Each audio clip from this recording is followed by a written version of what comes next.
আসসালামু আলাইকুম এভরিওয়ান, কেমন আছো তোমরা সবাই? আশা করি তোমরা সবাই ভালো আছো।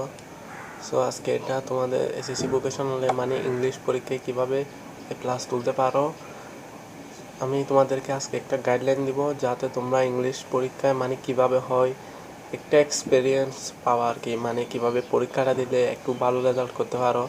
মনে করো আগে তুমি তোমাদের মনে হয় 60-এর পরীক্ষা, তুমি মনে করো 40 মতো পাইতা, এখন কিন্তু 60-এ তুমি কমসে কম 55 প্লাস পাবা, এরকম একটা গাইডলাইন দিব। আসলে আমার থেকে এখানে একটা মানে তোমাদের এসএসসি ভোকেশনালের ইংলিশ গাইডও নেই আমার থেকে বর্তমানে, তারপর প্রশ্নও নেই। আমি এখন বর্তমানে ম্যাথসে থাকি এখানে, মানে তোমরা অনেকে ম্যাথসটা চিনবা না। ম্যাথস হচ্ছে হোস্টেল, মানে আমরা ডিপ্লোমাতে পড়তেছি, তো আমি বাসায় এখনও যাইনি, আমার পরীক্ষা আছে তাই আমরা এখন যাচ্ছি না, পরীক্ষার পরে করে যাবো। তাই আমি তোমাদেরকে মানে প্রশ্নটাও ভালো করে দেখাইতে পারতেছি না। আমি তোমাদেরকে এখন আমাদের ডিপ্লোমার গিয়া ইংলিশের প্রশ্ন দেখিয়ে এখন তোমাদেরকে একটা ধারণা দেওয়ার চেষ্টা করব। এখানে আমি আমাদের সঙ্গে তোমাদের তেমন মিলবে না, তোমাদের থেকে আমি বলে দিচ্ছি, তবুও আমি এমনি আমাদের প্রশ্ন থেকে একটা তবুও গাইডলাইন দেওয়ার চেষ্টা করবো আর কি। তোমাদের থেকে 3টা সেকশন থাকবে, একটা সেকশন এ, একটা সেকশন বি, একটা সেকশন সি। এ সেকশনে থাকবে মানে উপরে একটা পেসেজ দেওয়া থাকবে, আমি আমার বই থেকে দেখাচ্ছি। তোমাদের ইংলিশ পরীক্ষাটা হবে মানে ইংলিশ প্রশ্নটা হবে এই রকম। এখানে দেখো সেকশনে মানে গ্রুপে, তারপরে এভাবে থাকবে গ্রুপ বি, গ্রুপ সি। তোমাদের এই সেকশনে এই গ্রুপে এরকম একটা প্রশ্ন দেওয়া থাকবে, এরকম প্রশ্ন থেকে তোমাদের এরকম মানে এমসিকিউ থাকবে, কয়েকটা এমসিকিউ থাকবে, কয়েকটা মানে প্রশ্ন থাকবে এভাবে, তারপর আরেকটা সামারি থাকবে। এটা থাকবে কিনা জানি না, কিন্তু এভাবে 3টা নাকি 4টা গিয়া থাকবে। এই 4টা প্রশ্নের আনসার দিবা তোমরা এখান থেকে প্রশ্ন দেখে দেখে। সো তোমাদের এরকম একটা প্রশ্ন থেকে তোমরা মানে এটা সর্বপ্রথম তোমাদের কাজটা হবে এই প্রশ্নটা 5 থেকে 10 মিনিট বা 15 মিনিটের মধ্যে এটা পড়বা। এটা পড়ে পড়ে বা এখান থেকে তোমরা এমসিকিউটা খুঁজে খুঁজে এখান থেকে বের করে 100% এখানে মনে করো তোমাদের 15 বা 20 মার্কস মতো এখানে থাকবে। আমার থেকে এখন তোমাদের ইংলিশ পরীক্ষা মানে প্রশ্নটা নাই, আমি এটা আমাদের ডিপ্লোমার বর্তমানে এসএসসির প্রশ্ন সেম লাগতেছে মনে হয়। আমি তোমাদেরকে একটা ধারণা দেওয়ার চেষ্টা করতেছি, তোমরা তোমাদের বইয়ের সঙ্গে মিলাই নাও। তোমাদের প্রশ্ন মানে বইয়ের পেছনে এরকম প্রশ্ন পাবা, ওই প্রশ্ন দেখবা কীরকম হয়, ওইটা ভালো করে দেখবা।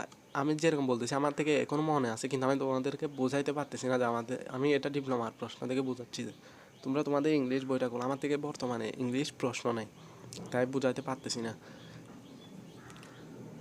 এরকম একটা মানে থাকবে, প্রেসেস দেওয়া থাকবে, এই প্রেসেস থেকে তোমাদের এগুলোর আনসার দিতে হবে। একটা থাকবে মানে এরকম এমসিকিউ টাইপের, আরেকটা থাকবে প্রশ্ন টাইপের, আরেকটা থাকবে সামারি। তোমরা এমসিকিউ তারপর প্রশ্ন, এমসিকিউ এখান থেকে দাগাইবে মানে কোনটা হবে ওইটা টিক চিহ্ন দিয়ে, মানে তোমরা 3 নম্বর মনে করো বি এর 3 হবে, 3 নম্বর এটা, তাহলে তুমি আনসার দিবা, আনসার বি এর 3 নাম্বার এভাবে দিয়ে আনসারটা লিখে দিবা। পরীক্ষার হলে শুধু আনসারটা লিখে দিবা, প্রশ্নটা লেখার প্রয়োজন নেই। তারপরে এখানে ইংলিশে আনসার দিয়ে মনে করা 2 নং প্রশ্নের উত্তর দিবা, এরপর এ দিয়ে আনসারটা লিখে দিবা। প্রশ্নটা লেখার প্রয়োজন নেই, আনসারটা লিখে দিবা, যে শুধু এর আনসার এত, বি এর আনসার এত, মানে উপরে কত নাম্বার প্রশ্নের আনসার দিচ্ছে ওইটা লিখবে। আনস টু কোয়েশ্চন নং 2 বা 1 এভাবে দিবা। ওইটা কীভাবে লিখবা ওইটাও দেখা দিচ্ছি, ভুল হতে পারে তোমাদেরকে। এভাবে লিখবা প্রথমে আনসার টু দ্য কোয়েশ্চেন নং, এখানে হয়তো হতে পারে 1 নাম্বার বা 2 নাম্বার বা 3 নাম্বার, এভাবে দিবা। এটা যদি লিখো একটু স্যাররা তোমাদেরকে ভালো চোখে দেখবে। এটা লিখে 1 নাম্বার 2 নাম্বার মানে তোমরা 1 নং প্রশ্নের উত্তর 2 নং প্রশ্নের উত্তর লিখো না, সো এটা লিখবা আর কি। এটা মানে হচ্ছে 1 নং প্রশ্নের উত্তর বা 2 নং প্রশ্নের উত্তর, এরকম আর কি, ইংলিশে এরকম লেখা। সো এটা লিখবা। তারপরে এখানে তোমরা এগুলো এমসিকিউগুলো এখান পেসেজ থেকে খুঁজে খুঁজে মানে দাগিয়ে দাগিয়ে লিখবা। এরপর এখান থেকে অল্প অল্প মানে এখান থেকে মনে করো এতটুকু বা এতটুকু আনসার পাইছো ওটা লিখে দিবা মানে প্রশ্নের। এরপর থাকবে একটা সামারি, আর যদিও কিছু থাকে তোমরা এটা একটু পেসেজ থেকে বুঝে নিবা বা তোমাদের স্যার থেকে বুঝে নেবা বা বড় ভাই থেকে কারো থেকে বুঝে নেবা। সামারি থাকবে, সামারিটা কীভাবে লিখবা? সামারিটা লিখতে হবে তোমার নিচ থেকে শুরু করবা।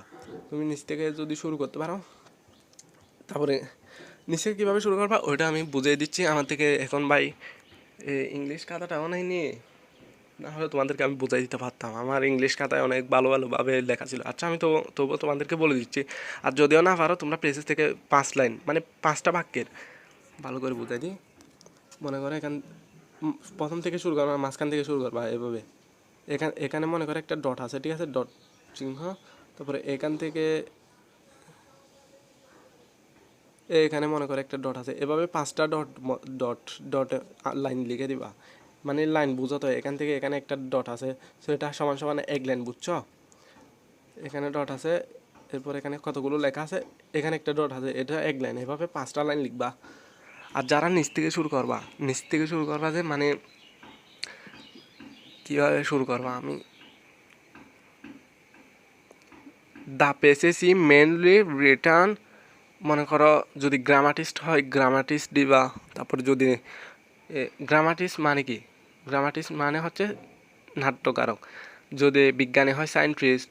তারপর উপন্যাসী হলে ইয়া এগুলোকে কী বলে, মানে বিজ্ঞানী উপন্যাসী এগুলো আর কি। এগুলো তোমরা গুগল থেকে বা কোনো থেকে সার্চ দিয়ে বের করবা আর কি। আমি আমার থেকে প্রশ্ন বা ইংলিশ খাতাটা নাই, তো আমি বুঝাই দিতে পারতেছি না ভালোভাবে। আর তোমরা মানে এখান থেকে 5টা লাইন লিখে দিলেও হবে। ওই আমি যেভাবে বলতেছি তোমরা যদি নিচ থেকে শুরু করতে পারো তাহলে একটু ভালো নাম্বার পাবে আর কি। ওইভাবে যদি পারো তাহলে নিচ থেকে শুরু করবা। মানে দ্য পেসেসি মেনলি রিটার্ন, পেসেসটি মূলত লেখা হয়েছে মানে যে যে মানে যার নাম, যে মূলত পেসেসি যেটা বোঝাচ্ছে ওইটা লিখবা। তারপরে পেসেসটা কে লিখেছে, তার নামটা, তার নাম, জন্মসাল ইত্যাদি এগুলো তুলে দিবা। যেগুলো পাবা সালের মতো এগুলো তুলে দিবা, 5টা লাইন লিখবা। সো লাস্টে গিয়ে লিখবা যে সো পেসেস দ্য পেসেস শোল try to me in her life, মানে এই পেসেজটা আমাদের সবার উচিত আমাদের জীবনে প্রয়োগ করার, মানে এভাবে একটা কি লাইন লিখে দেওয়া। সো এভাবে লিখলে তোমরা 4 নাকি 5 পাবা। এ সামারির জন্য মনে হয় 5 মনে হয়। সো সামারিতে এভাবে তুমি পেসেজ থেকে যত আছে তত মার্কস তুলে ফেলতে পারবা পেসেজ থেকে।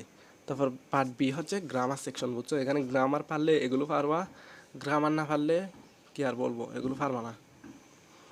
এগুলো এখান থেকে মানে মিনিংসগুলো লিখতে হবে। এখানে মনে হয় চেঞ্জিং সেন্টেন্স, এটা মানে তোমাদের প্রশ্ন নাই তো আমার কাছে, তা বুঝাতে পারতেছি না। পার্ট বিতে থাকবে যে ওটা হুবহু গ্রামার গ্রামার পারলে সবগুলো পারবা।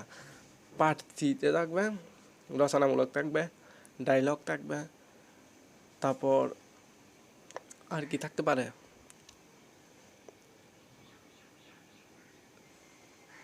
লেটার থাকতে পারে, তারপরে আরও কী থাকতে পারে। তোমরা প্লিজ একটু তোমাদের গাইডের শেষে যাবা, গাইডের শেষে এভাবে গাইডের শেষে প্রশ্ন আছে তোমাদের, ওই প্রশ্নগুলো দেখো ভালোভাবে এখানে কী কী আছে।